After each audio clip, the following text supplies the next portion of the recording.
Hello everyone, welcome back to our discussion on Criminal Law Book 2. And this time we will discuss about crimes against public morals under Title 6 of the Revised Penal Code. 11862. Now before we dive into the different offenses under the Revised Penal Code, let us know first the recent statutory updates affecting Title 6, crimes against public morals. So we have RA 10951. This law adjusted the fines and penalties across the revised penal code. So kung dati maliit lang yung fine, ngayon ranges between 20,000 to 200,000. RA 10158, this law decriminalized vagrancy. However, it retained and refined the offense of prostitution under Article 202. We also have PD 1602 and RA 9287, which I said earlier that repealed Article 195 to 199 of the Revised Penal Code. PD 1602, this provides stiffer penalties for illegal gambling, while RA 9287 targets illegal numbers games such as weteng, masyaw, and lasto. We also have cyber or child protection laws, RA 9775, anti-child pornography, RA 10175, the cybercrime law, RA 11930, the anti-OSAEC and CISAM law, and RA 11862 or the expanded anti-trafficking law. Okay, ito yung sabi natin kanina na yung Articles 195 to 199 repealed na siya by PD 1602 and RA 9287. So dati under Revised Penal Code siya, pero ngayon under special laws na sila.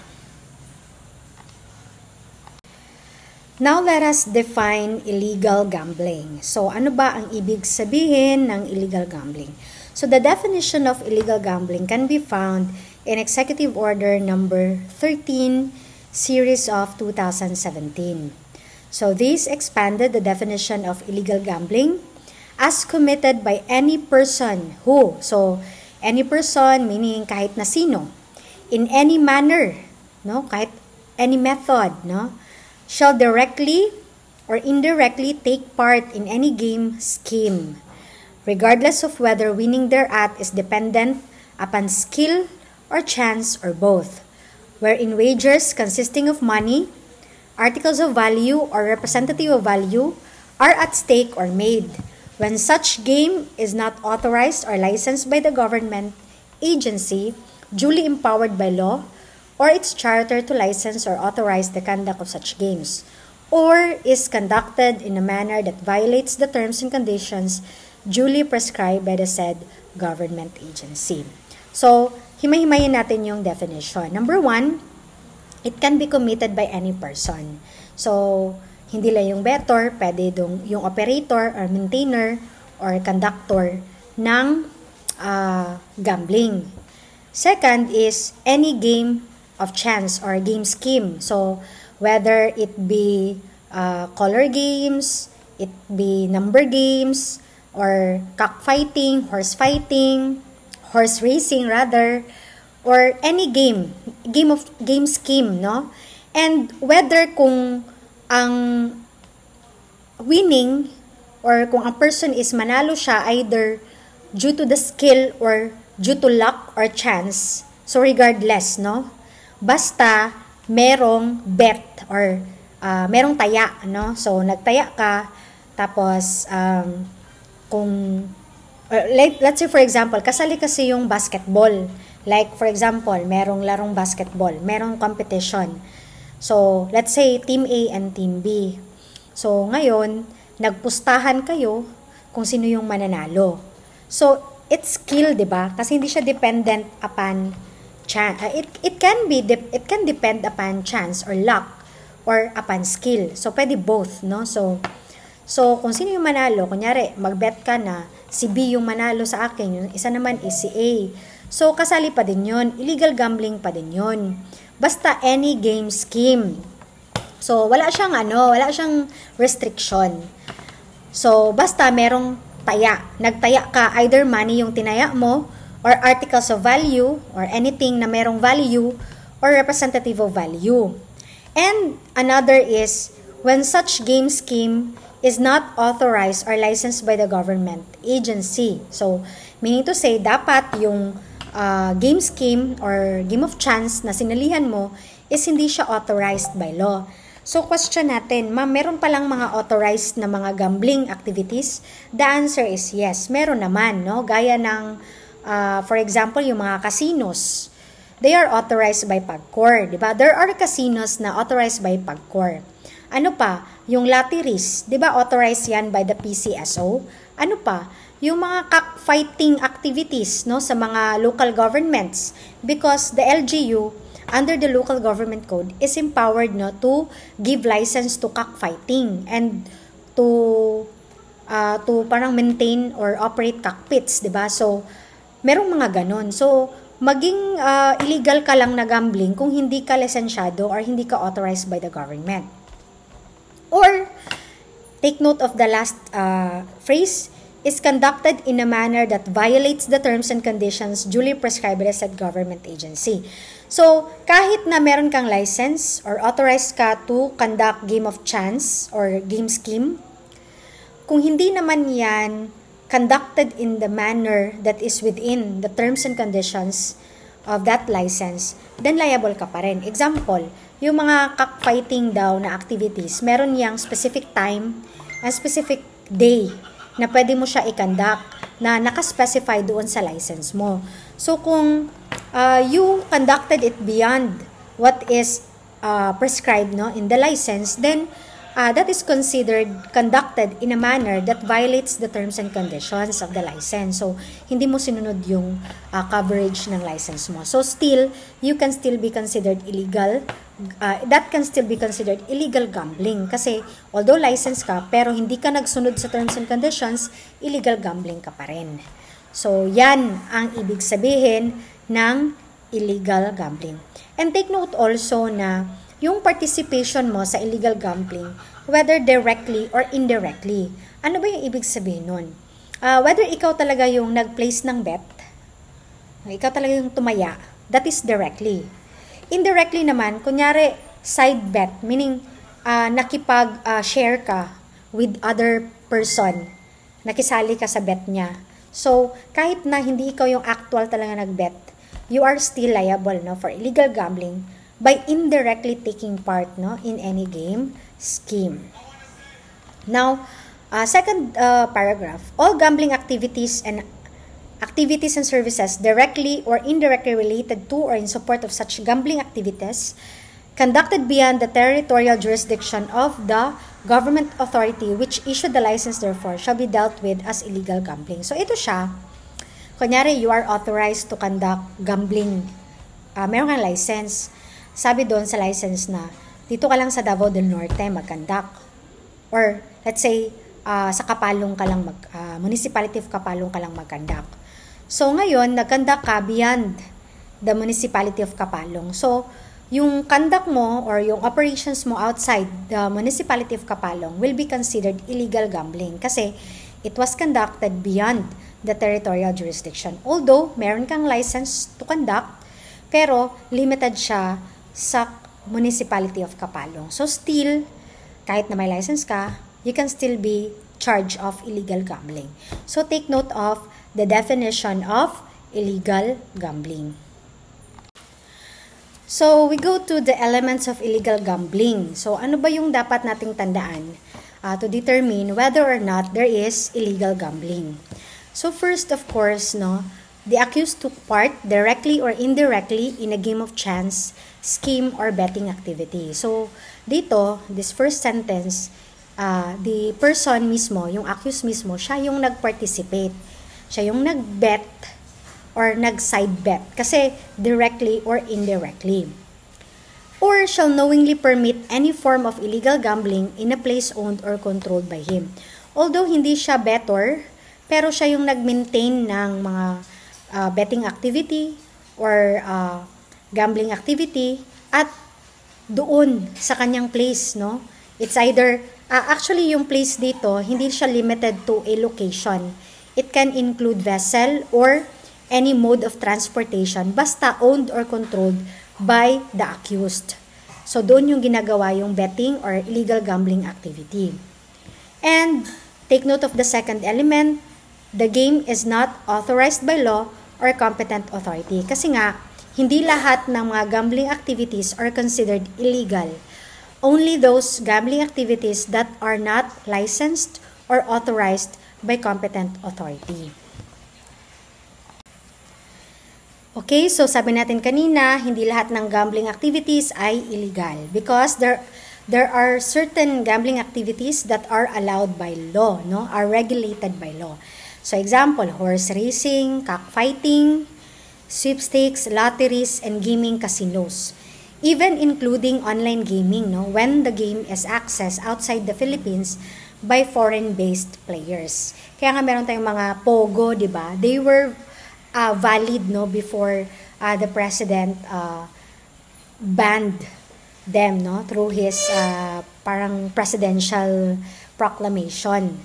So, note also that under the Local Government Code of 1991, local government units are authorized to license and regulate cockfighting, the commercial breeding of game cocks, and the establishment, maintenance, and operation of cockpits. Okay, now let's summarize. Sino ba yung mga persons liable under PD 1602? First, of course, yung mga bettors natin, no? Those who directly or indirectly take part in any illegal or unauthorized activities or games, di ba? So, bettors ang tawag natin sa kanila. Second is yung mga maintainer or conductor of gambling activities. Sila yung mga persons, no, na nag-operate, no, ng mga gambling activities, no, sa kanilang places, no? Whether inhabited or uninhabited place or in any building, vessel, or other means of transportation that is owned or controlled, no, by such maintainer or conductor. And then we have what else? If the maintainer or conductor is a government official, so iba din yung level ng kanyang penalty. Or if that government official is the player, siya mismo yung bettor or promoter or referee, umpire, judge, or coach. So may ibang level din yung kanyang penalty kasi government official siya. Supposedly, dapat yung mga government officials, they are good role models, di ba? So, dapat hindi sila gumagawa ng mga illegal gambling. Then, yung mga unlawful possessor of lottery list, paper, or other matters used in games of weteng, high alay, horse racing, and similar games of lotteries and numbers. And also yung mga barangay officials, no? If they have knowledge of the existence of a lottery house or a place in his jurisdiction, alam nila na mayroong mga illegal gambling activities sa lugar nila. Pero hindi nila ni-report, wala silang ginawa. They failed to abate, no? To stop the illegal gambling activity. They will be liable, no? Under the law. And also yung mga nagbabantay, yung mga security officer, security guard, no?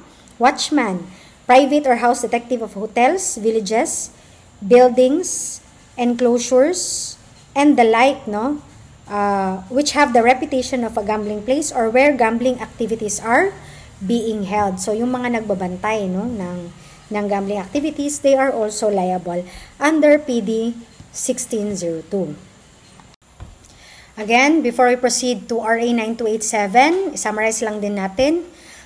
PD 1602 covers most forms of illegal gambling absent authority. So, wala siyang restriction, no, kung anong klaseng gambling activity. Basta lahat ng klase ng game of chance or game of betting. So, basta illegal siya. No? Wala siyang license or authority either from PAGCOR, PCSO, or from the local government. And ano yung mga punishable acts? If you participate, no, in illegal gambling or you maintain illegal gambling even if you are not the bettor, no, ikaw yung conductor or operator, or if you profit from a gambling activity and that activity is unlawful, meaning no license or authority, and acts falls under enumerated gambling forms or analogous scheme. So, maraming klaseng gambling activities, no? That is included, no, under the coverage. So, bigyan ko lang kayo ng idea. Merong cockfighting, yung mga pagsabong ba ng mga manok. Ano pa? Card games, kasali din doon, no? Yung mga like maglaro kayo ng tong-its, etc. Tapos merong bet, no? May taya. Ano pa? Kasali din yung mga team contest or even individual contest, no? Like for example, yung basketball, boxing, volleyball, bowling, ping pong, and other forms, no, of individual or team contest. Basta magtaya ka kung sino yung manalo. So, betting pa din yon na bawal. Ano pa? Yung mga game scheme, no? So, like, yung mga color games, no? Sa mga fiesta or yung mga kahit ano, no? Numbers game. So, wala siyang talaga, parang hindi confined yung kanyang definition. All form of illegal gambling na walang authority. Yun talaga ang covered ng PD 1602. Now we go to RA 9287, no, which prohibits illegal numbers games. So what is illegal numbers game? It is any form of illegal gambling activity which uses numbers or combinations thereof as factors in giving out jackpots. So, isa dyan yung tinatawag nating wetting. An illegal numbers game that involves the combination of 37 numbers against 37 numbers from number 1 to 37 or the combination of 38 numbers in some areas, serving as a form of local lottery where bets are placed and accepted per combination and its variant. So, based on my research, para siyang loto. Kaya lang, hindi siya sanctioned or licensed by the PCSO. Parang local lang siya ba? So, merong may roleta or tambiolo, doon ilagay yung mga 37 na numbers or 38, no? Depende sa area. And then, para siyang loto na parang magpili kayo ng number, by chance siya, by luck, meaning hindi mo alam kung ano talaga yung number. Hindi siya predetermined. So, kung ano yung number na, let's say, makuha or mahulog, then that number will win. So, ganon. So, para siyang local lottery.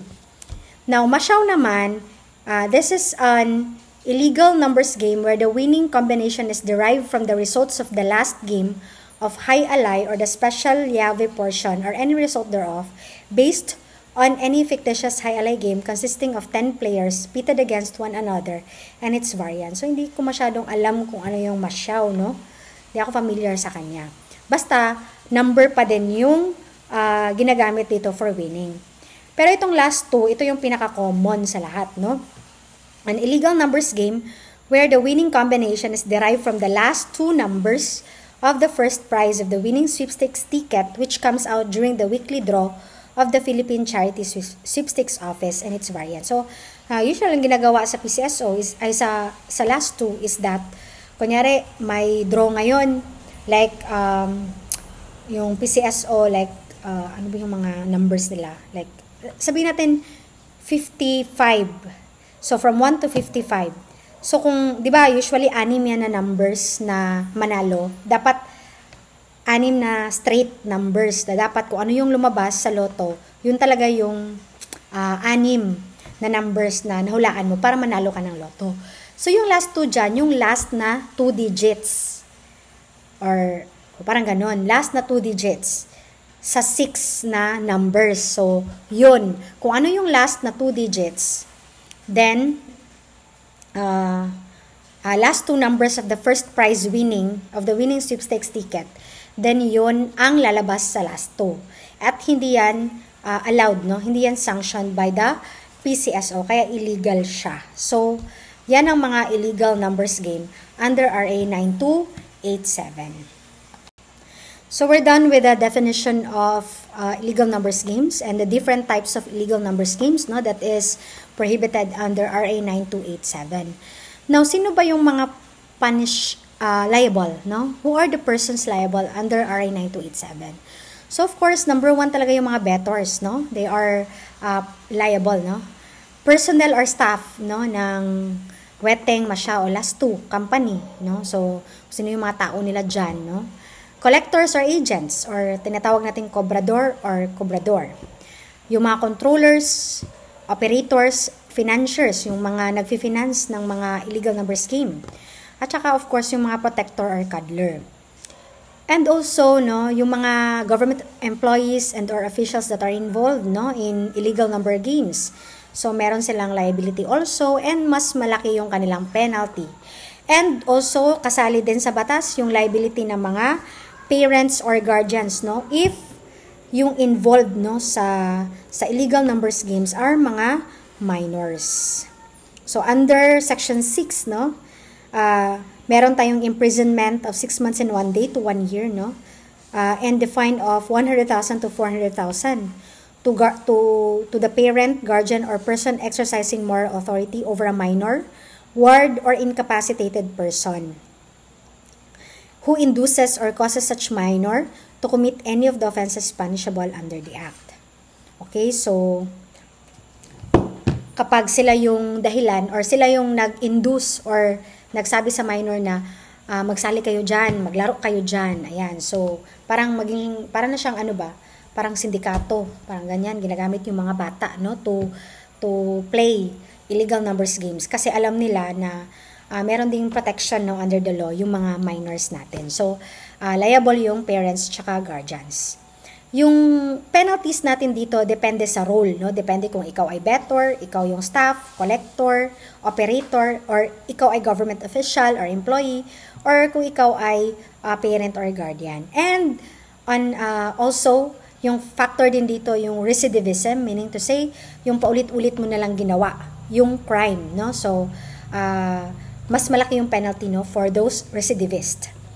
Ano yung mga example ng mga evidence dito? We have bet slips or listahan, cobrador paraphernalia, marked money, surveillance, and of course, eyewitness testimony. Now we're done with gambling and betting. We now go to crimes against decency and good custom. So first on the list is Article 200, grave scandal. So under Article 200, the penalties of arresto mayor and public censure shall be imposed upon any person who shall offend against decency or good customs by any highly scandalous conduct not expressly falling within any other article of this code. So, elements, offense against decency or good customs by highly scandalous conduct. Second, act is not covered by another specific provision of law. So, hindi siya punished, no, under other title. So, wala siyang ibang name. Kung wala, dito natin siya i-punish under Article 200. And then the act is public or it is committed in a public place or within public view.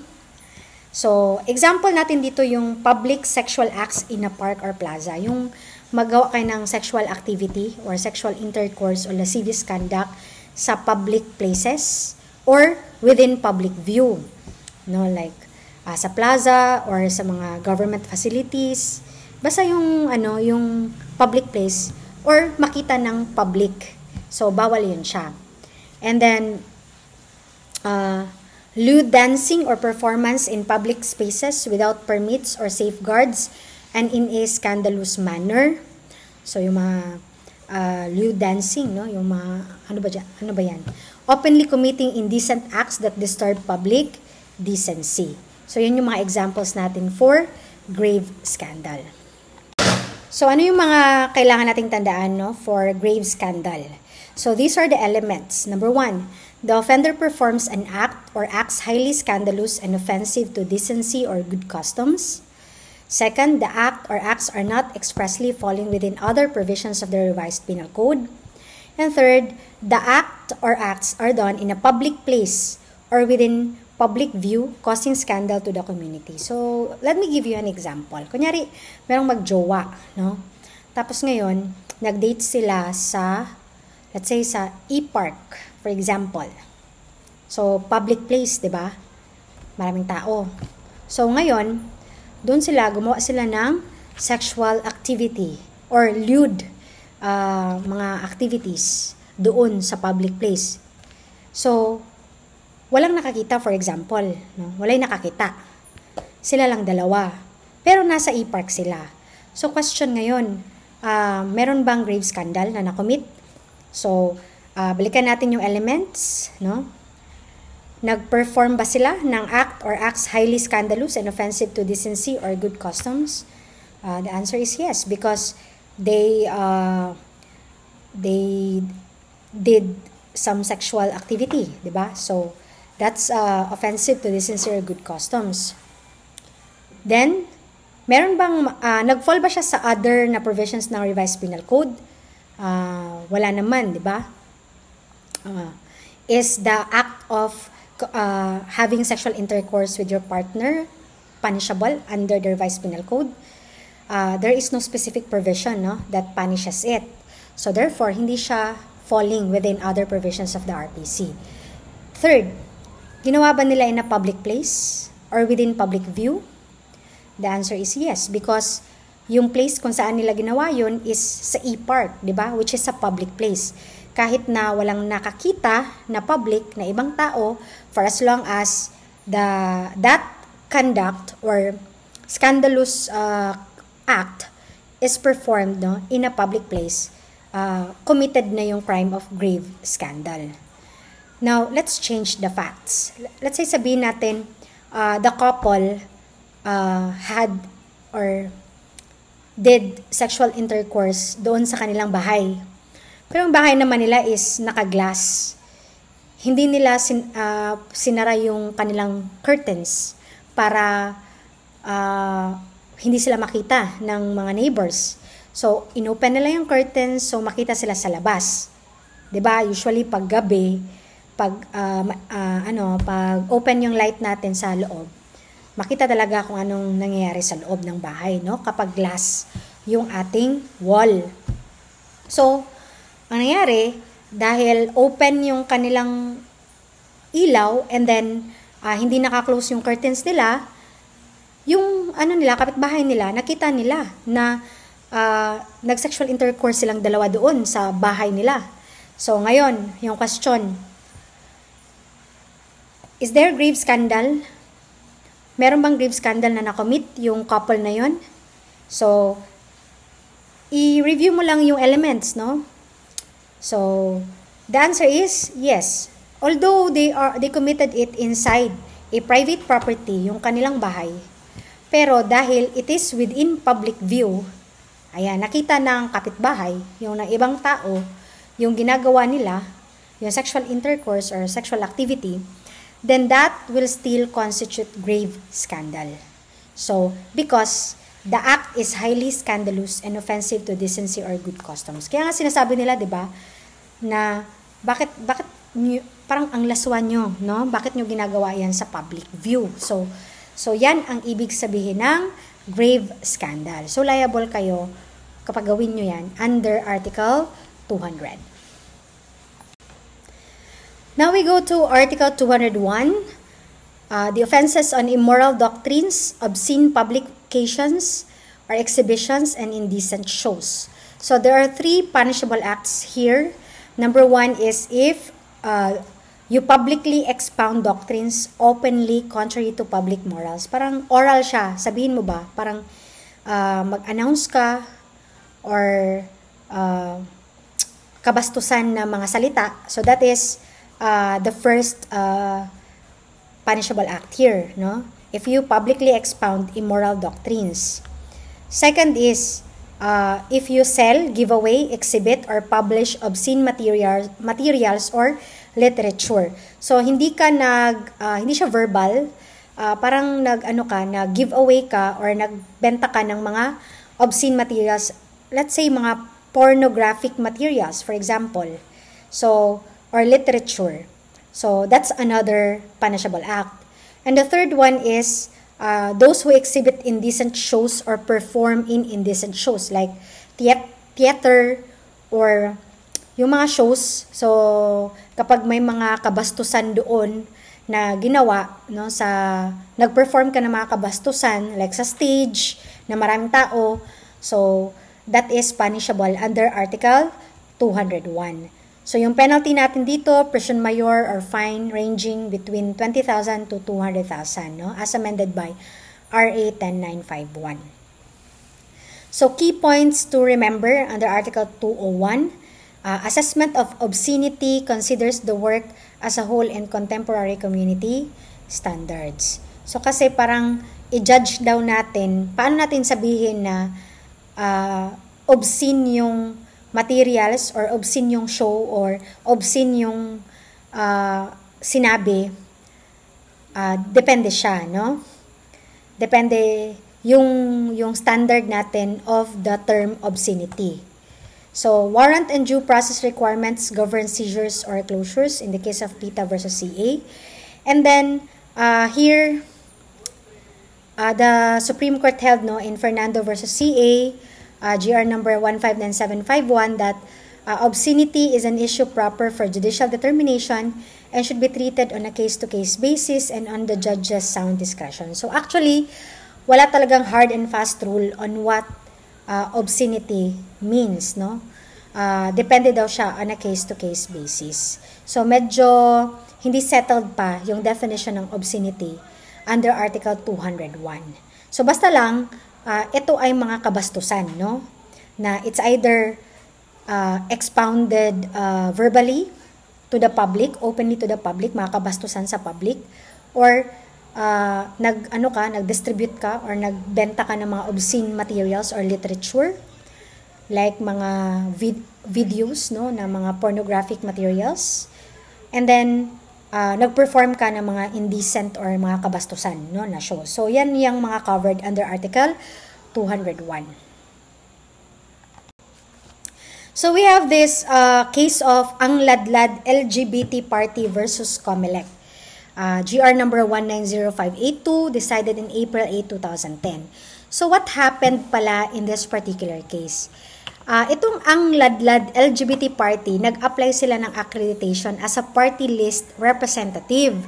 So, familiar naman siguro kayo, no, sa party list, yung gaya ng mga Tingog party list, yung Damper party list, Bayan Muna, Akbayan, 'di ba? So, parang ganun, parang yung representation nila are the LGBT community because sabi pa nila they are underrepresented, they were subject of discrimination. So ngayon, nag-create sila ng party list and then nag-apply sila for accreditation sa COMELEC.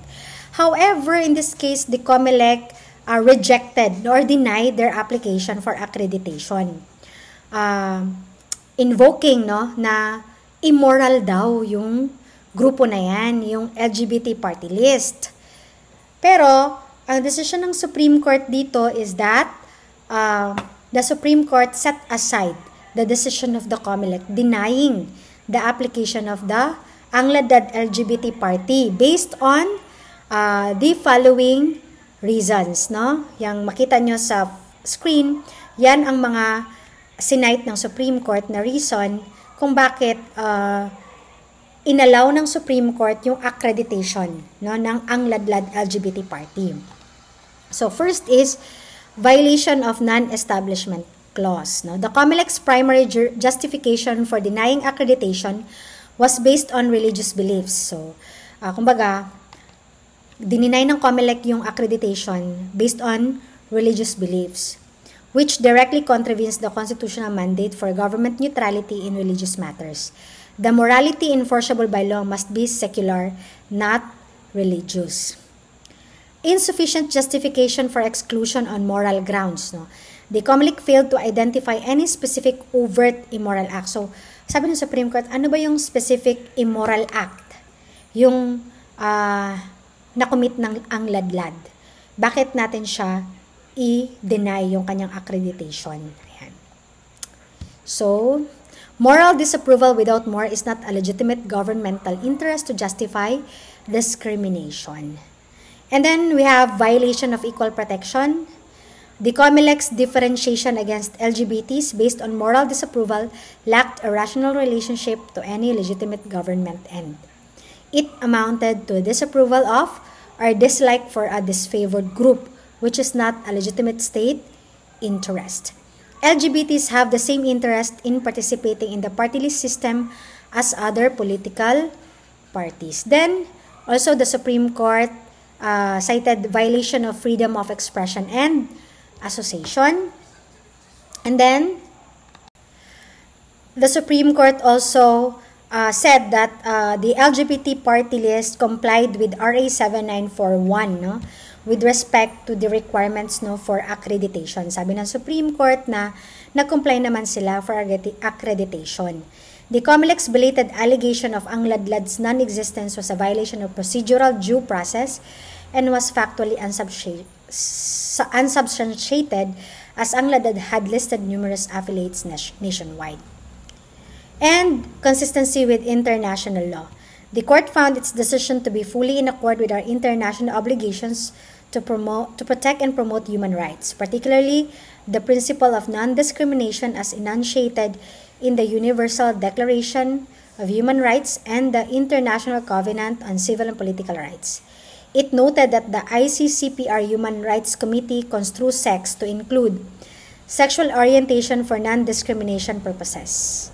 However, the court explicitly stated that the Yogyakarta principles are at best de lege ferenda and do not constitute binding obligations on the Philippines. So, yan ang ruling ng Supreme Court, no, in setting aside the decision of the COMELEC. So, parang didiscriminate kasi ng COMELEC yung LGBT party, no, based on moral grounds, kasi immoral daw siya. Kasi bakit daw siya mag-register as a party list, diba? So, pero the Supreme Court allowed it. So, meron tayong Ang Ladlad LGBT party here in the Philippines.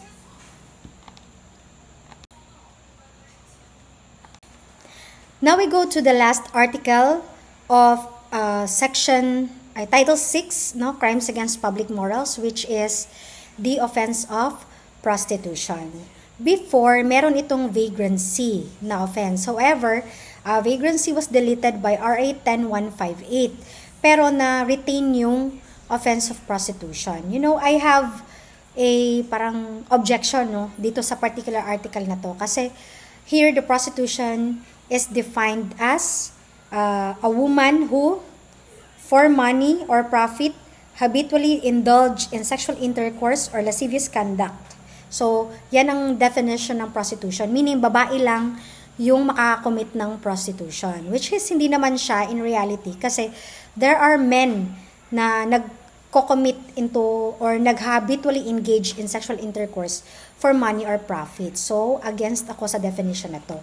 However, good thing to know that we have anti-trafficking laws, no, na ito na yung ginagamit natin, no, in prosecuting persons which are operating for prostitution, which means na yung ating government ngayon is geared towards parang ang hinahabol na nila is yung mga operator, yung mga may-ari, yung mga naglalako ng mga babae for prostitution, in which yung mga babae na, yung mga tinatawag nating prostitute, they are now considered as victims of prostitution. Hindi na sila parang hinuhuli or china-charge for prostitution. Pero still, I research na yung Article 202, still prostitution, nandun pa rin yung offense. So, pwede ka pa rin madakip as a prostitute. And ang discriminatory lang dito is that women lang ang nakalagay. So, hindi any person, di ba? So, women lang yung maging liable, no, as a prostitute, which is objectionable talaga siya. Kasi hindi naman women lang yung nag-engage in prostitution. So, ito yung sabi ko, no, na under RA 10158 na decriminalize na yung vagrancy, pero yung prostitution remained punishable under Article 202. And based on the definition, no, kung sino yung mga prostitute, ang nakalagay talaga doon, a woman, babae lang, who for money or profit habitually indulges in sexual intercourse or lascivious conduct. However, while the statutory text uses gendered language, modern enforcement frameworks view persons in prostitution as potential victims, particularly under anti-trafficking laws and child protection statutes. So, if the person is a child, RA 7610, RA 11930, RA 9775, and other laws apply with far heavier penalties kapag merong bata na involved. Okay? So, yan yung sabi ko kanina, no, na merong discrimination pa rin, no, under Article 202, although yung enforcement nila is hindi na nila hinuli yung mga prostitutes. Instead, they are considered as victims, no, of trafficking. So let's talk a little bit of anti-trafficking laws, no, or provisions. So this law criminalizes recruitment, transport, harboring, provision, or receipt of persons for the purpose of exploitation. So yung meaning ng exploitation natin, hindi lang siya limited to prostitution. Pwedeng prostitution, pornography, or sexual exploitation. Key points. Consent is irrelevant when means, force, fraud, coercion, abuse of vulnerability are present. So for children, means need not be proven. So kung bata yung involved, automatic yung application ng batas.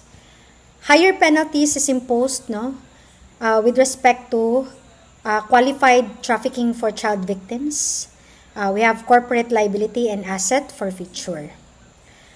Many prostitution fact patterns are prosecuted as trafficking and child abuse if minor rather than under Article 202. So usually, kapag merong mga prostitution, yung ginagamit nila for prosecution is under the anti-trafficking laws, no, hindi Article 202. So balikan lang natin, no, examples, no, yung street indecency in a public plaza, that's punishable under Article 200, or grave scandal if highly scandalous and committed in a public place or within public view. Yung mga bar live show, accessible to minors, lewd performance. So, Article 201, no, yung mga indecent shows, di ba? Potential local ordinance violations or administrative sanctions, no, if there are local ordinance, no, na napasa. Sharing ex-partner's intimate video without consent, so that's punishable under RA 9995 or the Anti-Photo and Voyeurism Act. Then, meron din siya, pwede siya also under Cybercrime Prevention Act. Live-streamed abuse or exploitation of minors, so that's RA 11930 or the OSAEC plus RA 9775 or under the Cybercrime Prevention Act with the use of computer system. And then betting, collecting, wetting numbers in barangay. So that's RA 9287 or the illegal numbers game. So collectors or financiers face higher penalties. So thank you very much for listening to this video discussion on Title 6, Crimes Against Public Morals. So for we have additional videos na naman for other topics, no, under the Revised Penal Code, Book 2. So see you for more videos.